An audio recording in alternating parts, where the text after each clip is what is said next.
नमस्कार, मैं हूं गौरव श्रीवास्तव और हमारे खास कार्यक्रम बात अपने देश की में आप सभी का बहुत बहुत स्वागत है। काफी लंबे समय के बाद हम इस कार्यक्रम को लेके आए हैं, तो एक नई ललक भी है, नया उत्साह भी है और साथ ही साथ इस कार्यक्रम के माध्यम से हम उन तमाम विषयों को उठाते आए हैं और उठाएंगे जिनका सीधा सरोकार आम जनता से है, हमारे देश से है। इसलिए इस कार्यक्रम का नाम हमने बात अपने देश की रखा है। आज इस कार्यक्रम के माध्यम से हम तमाम उन मुद्दों को छुएंगे, तमाम उन विषयों की बात करेंगे जो हमारी आसियाने से संबंधित है।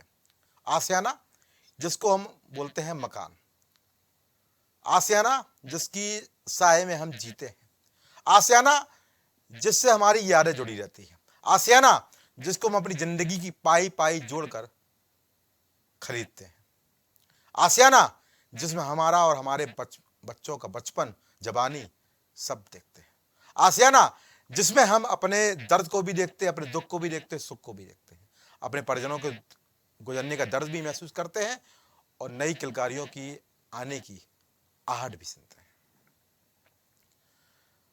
अमूमन कोई भी होता है, उसको जो जरूरत होती है वो है रोटी, कपड़ा और मकान, और तीनों जरूरतों को हमेशा से महत्व दिया जाता रहा है। सरकार भी इन तमाम जरूरतों पर ध्यान देती है और इसका सीधा साधा उदाहरण प्रधानमंत्री आवास योजना भी है, मुख्यमंत्री आवास योजना भी है और तमाम ऐसे व्यवस्थाएं हैं जो गरीबों को आसरा देती नजर आ रही है। मैं ये मुद्दा इसलिए उठा रहा हूं कि ये मुद्दा उठाना बड़ा आवश्यक है और आज हमारा मुद्दा है वो है रेरा, यानी रियल एस्टेट रेगुलेशन एक्ट। भू संपदा अधिनियम की अगर शुरुआत की हम बात करें तो ये लंबा संघर्ष 8 साल पहले शुरू हुआ 2009 में, और 8 साल के लंबे संघर्ष के बाद तमाम विषयों पर चर्चा हुई और 10 मार्च 2016 को रेरा यानी real estate regulation act Rajya Sabha में पास हुआ।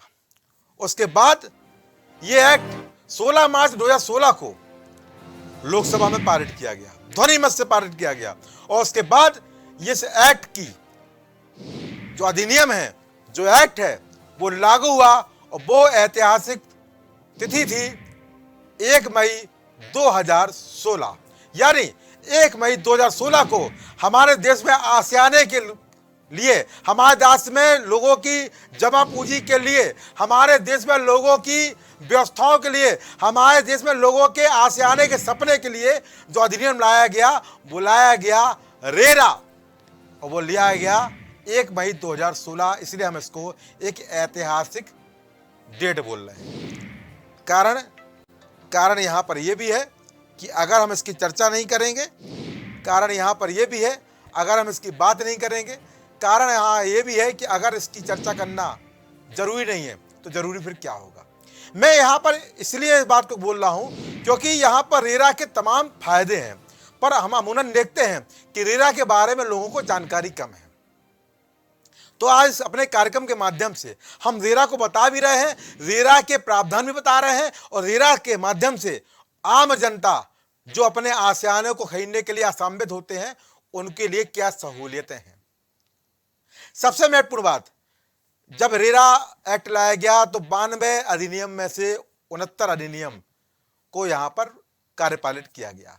उस अधिनियम के बाद लगातार इस पर चर्चा हुई और वो सभी राज्यों में व्यापक तरीके से लागू किया गया। हालांकि सभी राज्यों में जो नियम है वो थोड़े से अलग हैं, क्योंकि वहां पर भूमि संपदा अधिग्रहण के थोड़ा सा अलग व्यवस्थाएं रहती हैं, क्योंकि यहां पर जब भूमि की व्यवस्था की बात करें, कहीं पर पानी ज्यादा है, कहीं पर धरती कम है, तो वहां पर अलग अलग व्यवस्थाएं हैं, पर जो रेगुलेटरी एक्ट है, जो रेगुलेशन एक्ट है, वो एक ही है और हर राज्य में अलग है। अगर किसी एमपी का रेरा रहेगा तो वहां एमपी रेरा बोला जाएगा, और जब यूपी का रेरा रहेगा, उत्तर प्रदेश का, तो उसको यूपी रेरा बोला जाएगा। और फिलहाल आज हम विश्व चर्चा यहां यूपी रेरा पर भी करेंगे। यूपी रेरा यानी एक ऐसा सिस्टम जिसके माध्यम से हम अपने घरौंदे को लेकर सोच रखने वाले लोगों के लिए एक बेहतर पहल लेके आए थे। रेरा के माध्यम से Uttar Pradesh real estate regulation authority, और अथॉरिटी के माध्यम से तमाम ऐसे बिल्डर और तमाम ऐसे प्राधिकरण पर व्यवस्था रखने पर निगरानी रखने की एक जिम्मेदारी यूपी रेरा को सौंपी गई।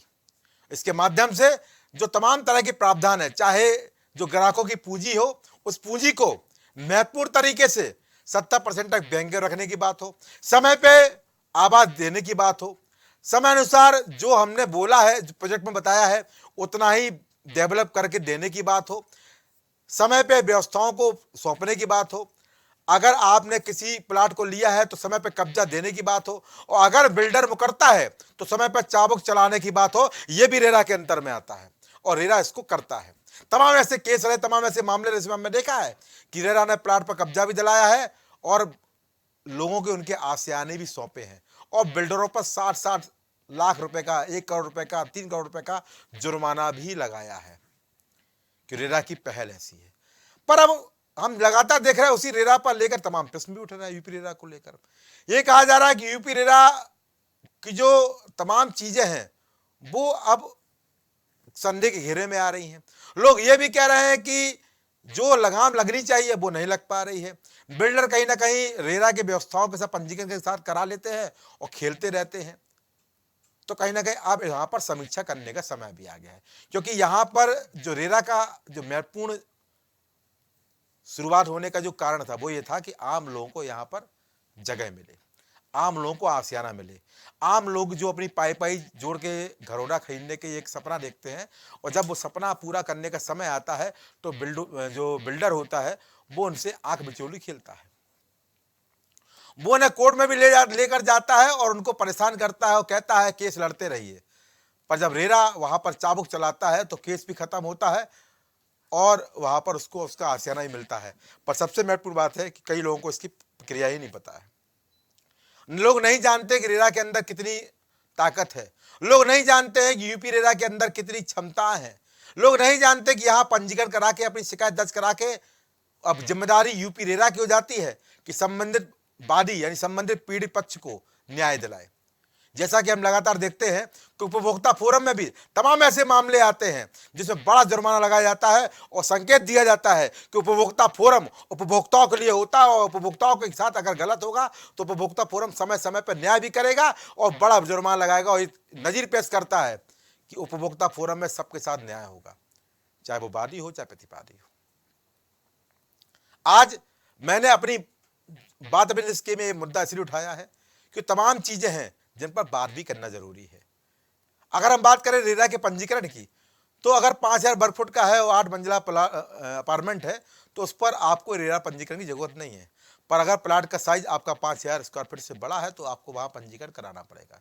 तमाम लोग ऐसे लोग होते हैं जो सीमित व्यवस्थाओं के साथ चीजों को शुरू करते हैं, तो यहाँ पर सीमित व्यवस्थाओं के लिए यहाँ पर कोई दिक्कत नहीं है। पर जो लोग गरीबों के आसियाना के नाम पर पैसा लेते हैं और फिर उनको घड़ी घड़ी मजबूर करते हैं परेशान होने के लिए, ये उनके लिए एक चाबुक है और ये चाबुक लगातार चलता आ रहा है।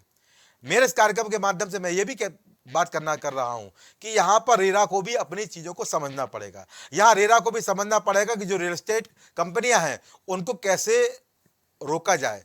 रेरा को यह भी देखना पड़ेगा कि जो अवैध प्लाटिंग हो रही है या अवैध अपार्टमेंट बन रहे हैं, हालांकि काम प्राधिकरण का होता है, विकास प्राधिकरण का जो जिले का होता है, उस जनपद का होता है, पर अगर विकास प्राधिकरण भी काम नहीं कर रहा है तो शायद रेरा की जिम्मेदारी है कि शायद विकास प्राधिकरण को भी ताकीद करे कि इस तरह के काम नहीं होने चाहिए। अवैध निर्माण, अवैध प्लाटिंग हम लगातार देख रहे हैं, दोहन भी हो रहा है और परेशान भी हो रहा है, शोषण हो रहा है आम जनता के पैसे का, कि जहां पर बिल्डर आम जनता के पैसे को लेकर चला जाता है। और तमाम ऐसे मामले हैं जिसमें हम सुने हैं कि बड़ी बड़ी कंपनियां भाग गई, हजारों करोड़ रुपए लेके भाग गई। कहां गया रेरा?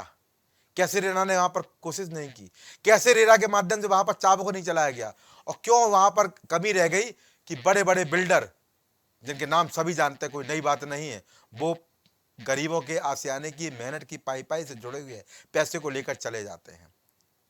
तो यहां पर अगर कोई गठजोड़ हो रहा है, इस गठजोड़ को भी तोड़ना बहुत जरूरी है। और इस कार्यक्रम में इस बात को भी हम लगातार उठाते चले आ रहे हैं कि अगर कहीं गलत है तो समीक्षा बहुत जरूरी है, और अगर गठजोड़ हो रहा है तो वो भी तोड़ना जरूरी है, क्योंकि यहां पर बात गरीबों के आसियाने की है और प्रत्येक उस व्यक्ति की आसियाने की है, उस मकान की है जिसके नीचे वो अपने आपको, अपनी पीढ़ी को, अपने आप को आगे बढ़ता और उसकी जड़ में रहने की एक सपने देखता नजर आता है।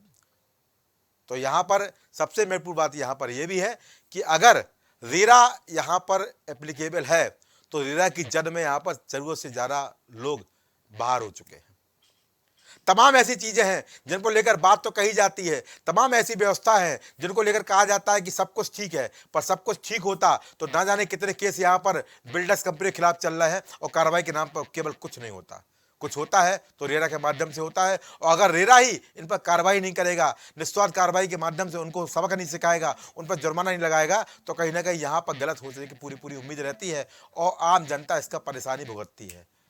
और सबसे महत्वपूर्ण बात यहां पर यह भी है कि आने वाले समय में व्यवस्थाओं को देखना पड़ेगा। यहां पर बात यह भी है कि अगर हम आने वाले समय में इन व्यवस्थाओं पे काम नहीं करेंगे तो इन पे काम कौन करेगा।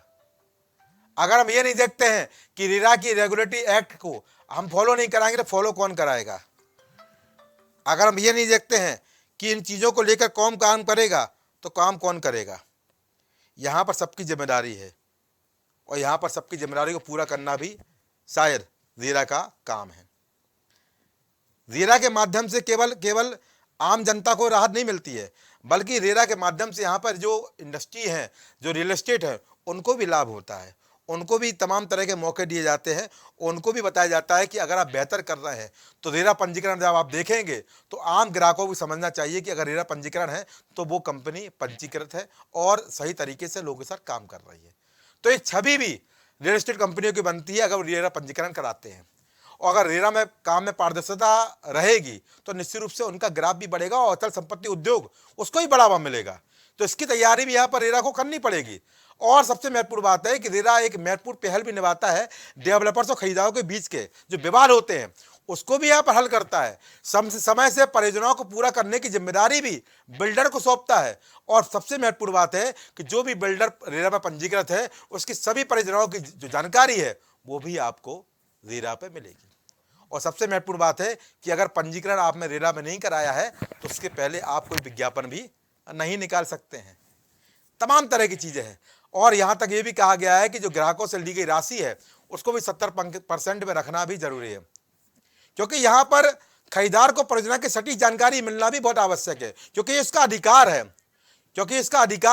क्योंकि अगर आप रेरा के कानूनों का उल्लंघन करेंगे तो वहां पर आपको जुर्माना ही भरना पड़ेगा और यहां पर 1 से 3 साल का कारावास भी है बिल्डर कंपनियों के लिए, जो कि गलत करते नजर आएंगे अगर गरीबों के साथ गलत करेंगे, अगर आम जनता के साथ गलत करेंगे, अगर झूठ और फरेब की बिल्डिंगें बनाएंगे तो वहां पर चाबुक भी चलेगा और चाबुक चलने के तमाम मामले हमने देखे हैं। रेरा की जो क्षमताएं हैं उस क्षमताओं को अब आम जनता को समझना पड़ेगा और बीड़ा उठाना पड़ेगा उन फर्जी रियल एस्टेट कंपनियों के खिलाफ जो लगातार जनता को ठगने का काम कर रहे हैं। ये एक्ट उन तमाम खरीदारों के लिए एक संजीवनी है, एक अस्त्र है, जिससे वो उन तमाम कंपनियों के खिलाफ कार्रवाई कर सकते हैं जिन्होंने उनको केवल उनके आशियाने के नाम पर ठगा है। इस कार्यक्रम के माध्यम से तमाम वो चीजें हैं जो स्पष्ट हो सकती हैं। इस कार्यक्रम के माध्यम से तमाम व्यवस्थाओं को हम समझ सकते हैं और समझ सकते हैं कि रेरा है क्या। और रेरा मैंने आपको बताया कि 8 साल के 2009 से संघर्ष शुरू हुआ था और 8 साल के लंबे संघर्ष के बाद रेरा को शुरू किया गया।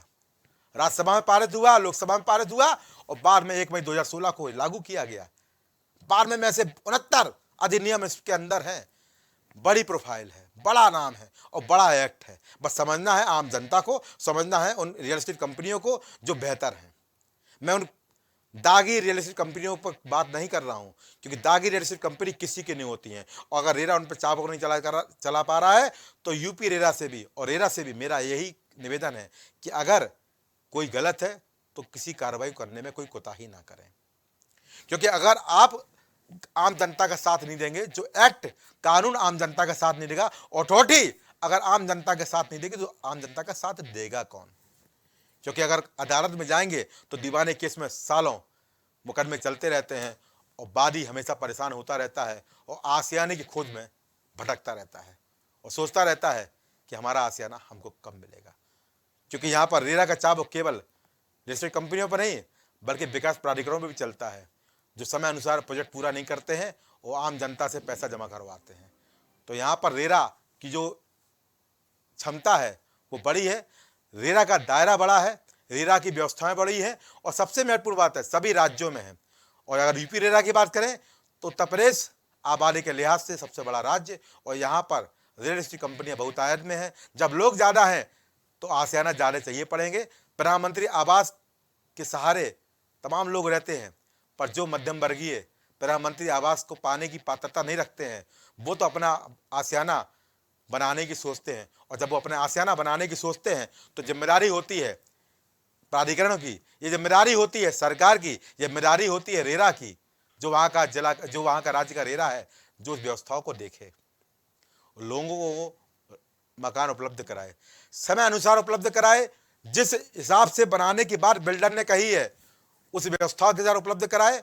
और सबसे महत्वपूर्ण बात है कि आने वाले समय में हमको किस तरह आगे बढ़ना है ये भी बहुत जरूरी है। अपने इस कार्यक्रम के माध्यम से मैं केवल एक ही बात कहना चाहता हूं कि नियम अधिनियम आपके लिए हैं और ये बनाए जाते हैं आपकी व्यवस्थाओं के लिए, आपकी सुरक्षा के लिए, आपकी संपत्ति के अधिकार के लिए, आपकी जरूरत के लिए। तो इन एक्टों को समझें, इन अथॉरिटी को समझें और इनके नियमों को फॉलो करें। अगर कोई समस्या आपके साथ है तो रेरा में पंजीकरण कराएं, रेरा में शिकायत दर्ज कराएं। और अगर रेरा में जो रियल एस्टेट कंपनियां रहेंगी अगर वो ठीक रहेंगी, पंजीकरण करा के रहेंगी, तो एक विश्वास भी आम जनता को उन कंपनियों पर रहेगा।